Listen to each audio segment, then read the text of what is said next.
Hello everyone, তোমরা কেমন আছো? আশা করি অনেক ভালো আছো। সকালে আমরা উঠে দাঁত মেজে বারান্দা থেকে ঘুরে গিয়ে দেখলাম যে আলপনা দিয়ে রেডি করছিল, কারণ আজকেরই আমার দাদার রাতে বিয়ে। আর কিছুক্ষণ পরে আমার দাদার গায়ে হলুদ উঠবে, তাই আমরা তাড়াতাড়ি খেয়ে নিচ্ছিলাম।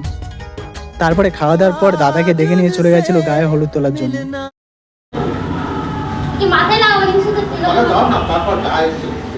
দাদা মেয়ে নিয়ে পালিয়ে এসছে ঠিকই, কিন্তু এখানে ছোট্ট অনুষ্ঠান একটা হবে, তাই সবকিছু পালন করা হচ্ছে।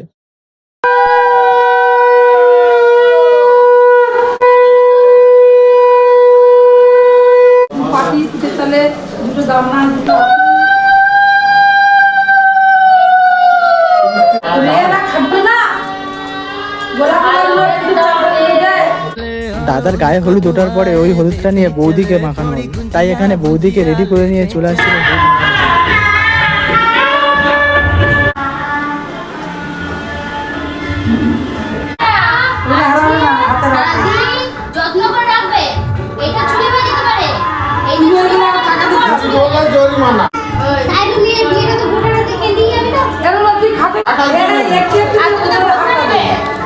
আর এখানে বুঝিয়ে দিচ্ছিল মামিরা যে কি কি করতে হবে, কি কি করতে না। সব দেবা দিয়ে এই আর কই দুটো গায়ে হলুদ ওঠার পর আমাদের শুরু হয়ে গেছিল কড়ি খেলা। এরপরেও অনেক কিছু নিয়ম আছে।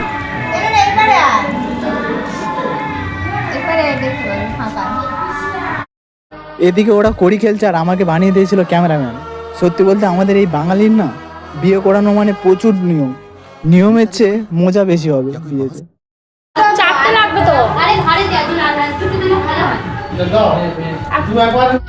দাদাদের হলুদ মাখানোর পর আমাকেও মাখিয়ে দিয়েছিল, নাকি এই হলুদ মাখলে তাড়াতাড়ি বিয়ে হয়। কড়ি খেলা বলতে এই 4বার ভর্তি করতে হবে।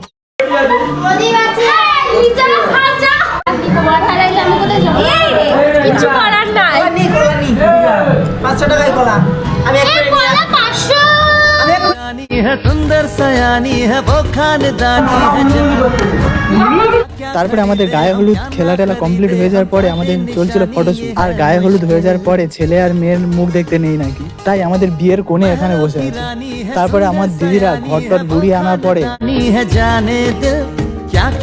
আমরা যাচ্ছিলাম ছাদের উপর কিছু ফটোশুট করার জন্য। এই ম্যাডামের কিছু ফটোশুট করে দিতে হবে, মানে বিয়ে যা হবে ফটোটা তুলে দিতে হবে ওদেরকে আগে।